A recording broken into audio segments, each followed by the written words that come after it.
नमस्कार दोस्तों, मैं हूं अतुल सिंघल। स्वागत है एक बार फिर से हमारे खास कार्यक्रम नमो इम्पैक्ट में। दोस्तों, वैसे तो कहा जाता है प्रधानमंत्री नरेंद्र मोदी के बारे में कि वो लगातार चुनावी मोड में रहते हैं और हर वक्त वो लक्ष्य लेकर चलते हैं कि किस प्रकार से कार्य करने हैं और कभी भी चुनाव में उतरना पड़ सकता है। लेकिन पिछले 2-3 दिन के जो घटनाक्रम हमने देखे उसमें ये बिल्कुल साफ हो गया कि 2024 को लेकर मोदी जी ने जोर शोर से तैयारियां शुरू कर दी हैं। उन्होंने मंत्रिमंडल की बैठक बुलाई, सभी मंत्रियों को निर्देश दिया कि वो बचे हुए काम जल्द से जल्द पूरे करें। 9 साल के कार्य 9 महीने में पूरे हो जाने चाहिए 2024 चुनाव से पहले। इसके अलावा जी किशन रेड्डी को साउथ में भेज दिया गया है कि वो जाके अपने राज्य को संभालें। तो कहीं ना कहीं मंत्रिमंडल फेरबदल की अटकलें भी लग रही हैं। तमाम मुद्दों पर चर्चा के लिए हमारे साथ एक बार फिर हैं डॉक्टर नंदकिशोर गर्ग साहब। मोदी जी ने जिस तरीके से एक्शन मोड में 2-3 दिन से दिखाई दे रहे हैं और एक कयास ये भी लगाया जा रहा है कि हो सकता है 2-3 महीने पहले चुनाव हो जाएं, कितना सहमत हैं इस बात से आप? एक तो मोदी जी को हम थोड़ा छोटा करते हैं, कह के इलेक्शन मोड में रहते। मोदी जी हमेशा 24/7 22 साल में विदाउट एनी हॉलीडे किसके लिए लगे हुए हैं? इस देश के लिए। तो इलेक्शन इस देश की डेमोक्रेसी का एक प्रमुख हिस्सा है, वो रहेगा। इसलिए वो जब जो आदमी ना सोने के लिए 4-5 घंटे के अलावा केवल एक ही काम है ना, जहाज़ में भी इस ढंग से जाएगा कि ऑफिस भी साथ जा रहा है, होटल के खर्चे भी बचाएगा, उसी में सो लेगा, उसी में नहा लेगा, उस आदमी को हम चुनावी प्राणी नहीं है। 2047 की बात कर रहा है वो जी। बाकी लोग 24 की बात कर रहे हैं और 24 से पहले 23 में 4-5 राज्यों के चुनाव हैं। तो जिनको चुनाव नज़र आते हैं वो चुनाव देखते रहें। मोदी जी को अपना राष्ट्र नज़र आता है। टारगेट क्या है? ऊपर की 3 जो देश हैं, आबादी में नंबर 1 हम हो गए हैं, परंतु आबादी में नंबर होना कोई हमारे लिए विकास में होना चाहिए अचीवमेंट नहीं है। इसलिए 50 ट्रिलियन की इकोनॉमी और आज हम हैं अभी 4.25, तो 5 की पहले अचीव करनी है, फिर टॉप 3 में आना है, अभी टॉप 5 में है। तो कितनी लंबी यात्रा है। अगले 24 साल के लिए चिंता कर रहे हैं।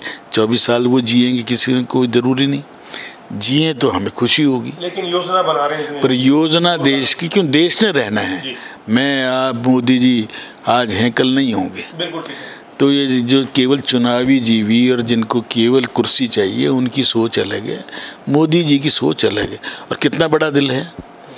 कल जो 4 प्रदेश अध्यक्ष बनाए, चारों की बैकग्राउंड आप देखें। बाबूलाल मरांडी हमारे एक सामान्य वनवासी कल्याण आश्रम से निकलकर मुख्यमंत्री बनाया था। 2006 में किन्हीं कारणों से वो चले गए, 3-4 साल पहले वापस आ गए, प्रदेश अध्यक्ष बना दिया और मुख्यमंत्री का फेस बता रहे हैं। नाराज़गी कितनी छोटी चीज़ हटा दी ना। पुरंदरेश्वरी एनटी रामाराव की लड़की कांग्रेस में केंद्रीय मंत्री रही और आप सीधा उसको आंध्र प्रदेश का अध्यक्ष बना रहे हैं। G Kishan Reddy central minister, 3-3 4-4 portfolio, और उसको एक इशारा कर दिया कि आप तेलंगाना संभालना है, कोई चूं चपाड़ नहीं। कल रिशफल में वो बाहर अपने आप ही हो जाएगा।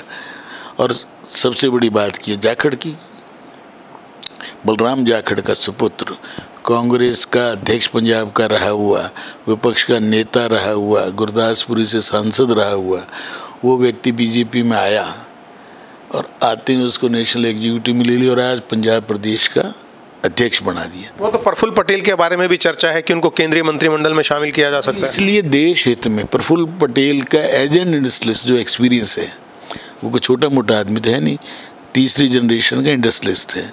देश में सबसे बड़े बीड़ी निर्माता से शुरू होकर आज उसकी, तो आज यदि कोई आता है देश कैबिनेट में, आज कौन लोग हैं जिनमें कैलिबर है? वो पॉलिटिकल तो उसमें नहीं है, 5-6 लोग। आर.के. सिंह नहीं है, अश्विनी वैष्णव नहीं है। सिफारिश कौन कर रहा है? अश्विनी अटल जी के उसमें था और नवीन पटनायक की सिफारिश कर रहा है, उड़ीसा का हित देख रहा है और आज करके दिखा रहा है वो। लेकिन आप तो राष्ट्र हित की बात कर रहे हैं और जो विपक्ष है वो बोलता है कि ये तो ड्राई क्लीनिंग मशीन है ना। ड्राई क्लीन मशीन होना कोई बुरी बात तो नहीं है। अगर मेरे किसी सद के साथ में बैठूं और मुझे उसका असर आ जाए और मैं ठीक ठाक हो जाऊं, मेरा चरित्र ठीक हो जाए, तो संत तो ड्राई क्लीनर है ना। तो अगर हमारे पास आके कोई ठीक हो, वो देश हित में काम करे तो हैं भाई। इसमें तो बोलते हैं कि ईडी के केस बंद हो जाएंगे, सीबीआई के केस बंद हो जाएंगे। वो अपनी जगह चलते रहेंगे। आज भी किसी के कोर्ट करेगा डिसाइड। ईडी सीबीआई सब के सब आजकल सीजीआई और वो मिल के अपॉइंट करते हैं, और वो उनका कोई निजी हित है क्या किसी का केस चलाने में? अगर किसी पे केस चले, छगन भुजबल पर चले और 2 केस में बरी भी हो लिया। पॉलिटिकल लोगों के खिलाफ आरोप लगाना आसान है। मीडिया में आप लोगों ने 70,000 करोड़ का घपला बता दो। 70,000 करोड़ टोटल खर्च हुए होंगे सिंचाई विभाग में, उसमें घपला हो गया होगा 7 करोड़ का। तो पर मीडिया को कोई पता है क्या? ये कोर्टों में जो बैठे हैं वो अपने आप कहते हैं हमें सब कुछ अकल है, ये जी वो जी सारे हुए थे, कितने प्रूव होते हैं? पर लालू जो सजा याफ्ता है 4 केस में, उसको मीडिया उसकी फ़ोटो छापता है, उसकी छापता है, तो किसको कहूँ मैं? इस देश में जो हो रहा, केजरीवाल जैसा भ्रष्ट आदमी, भ्रष्टतम आदमी, जिसके अंदर झूठ बोलने की कोई सीमा ही नहीं, जिसके 2 मंत्री जेल में बैठे हों, जमानत हो नहीं पा रही हूँ, अपनी बीवी के लिए रास्ता बना रहे हो, तो हवा महल तो बन गया। अब वो कल तक तो आतिशी कुछ भी नहीं थी, अंदर से डायरेक्शन आए कि इसको फाइनेंस भी दे दो, रेवेन्यू भी दे दो। 2 नंबर की मंत्री हो गई हैं, 2 नंबर कहो ना को बन गई हैं, क्योंकि अगला मुख्यमंत्री केजरीवाल अंदर जाए तो सुनीता केजरीवाल बननी है, इसलिए उसके लिए रास्ता बना रहा है। वो तो अलग विषय है, लेकिन जो 9 महीने मोदी जी ने कहा कि सब लोग कार्य करें, तो वो कहीं ना कहीं 2024 को तो इंगित करता ही है कि सारे काम निपटा दिए जाएं। कोई काम कभी पूरे नहीं होते किसी देश में, किसी राज्य में। अमेरिका सबसे एडवांस कंट्री, पूरे होगी क्या काम? नहीं हो सकते। एम्बिशन है, इच्छाएं हैं। आज मेरा एक मारुति कार में मैं खुश हूँ। मारुति 3 साल बाद जब बदलने की बात आए तो क्या कहूँगा, थोड़ी सी अपर वो मिल जाए। लास्ट में 5 करोड़ वाली का मन करेगा, उड़ने वाली भी चाहिए। तो ये इच्छाएं तो उतनी ही बढ़ेंगी। इसलिए मोदी जी क्या कह रहे हैं, जो काम अधूरे हैं, जो पूरे डेडलाइन हैं, उनको रिव्यू किया, बाकायदा मॉनिटरिंग की है, उन सब को जो 31 मार्च तक पूरे हो सकते हैं 2024, उनकी स्पीड बढ़ा के हम कोशिश करें जनवरी तक पूरे करें, और फील्ड में जाएं और बताएं कि मुझे भी नहीं पता था, मैंने कल पढ़ा कहीं से, लेह तक के लिए रेलवे का निर्माण हो रहा है और हमें पता भी नहीं। वाया हिमाचल ये हमारे बैठे हैं सीनियर वहाँ के अफसर, क्यों बता क्यों नहीं रहे कि हमने विश्व को जगाना नहीं है, नज़र ना लग जाए इस देश में। साल 84,000 करोड़ की टनल से लेह में 2025 तक पहुंच जाए, मुझे अभी भी आश्चर्य लग रहा है, पर अब नहीं लगता। अगर 11 करोड़ शौचालय बन सकते हैं, हर घर में नल जा सकता है, हर घर में बिजली जा सकती है, हर घर में गैस जा सकती है, तो ये भी संभव है। इसलिए आज कल निकलेंगे, मेरे को अभी बता रहे थे उनके एक कहना 2 दिन की ऐसा लंबी चौड़ी यात्रा है, 50,000 करोड़ के काम। कल पहले जाएंगे एक गोरखपुर, गीता जयंती के उसके 100 साल पर, वहाँ से सीधा राजस्थान, राजस्थान से सीधा तेलंगाना, तेलंगाना से यहाँ घूम फिर के 50,000 करोड़ के 3 कल वंदे भारत ट्रेन चलाएंगे एक दिन में गोरखपुर से।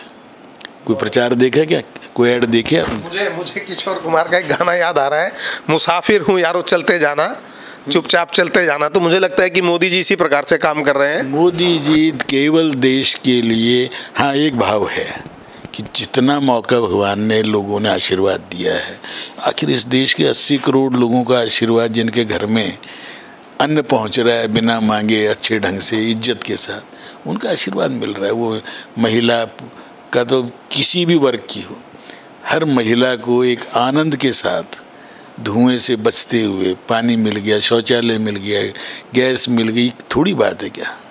चलिए, बहुत बहुत धन्यवाद हमसे बात करने के लिए। डॉक्टर नंदकिशोर गर्ग ने बताया कि किस प्रकार मोदी जी काम कर रहे हैं, चुपचाप अपने काम में लगे हैं। लोग बेशक उनको कहें कि वो चुनावी मोड में है, 2024 की तैयारी कर रहे हैं, लेकिन विकास एक सतत प्रक्रिया है जो चलती रहेगी, और इसी को ध्यान में रख के 2047 तक का विजन लेकर मोदी सरकार चल रही है, जिससे कि देश 2047 में $50 ट्रिलियन की अर्थव्यवस्था को पा सके। अगले कार्यक्रम में आपसे फिर होगी मुलाकात, तब तक के लिए दीजिएगा इजाज़त। नमस्कार।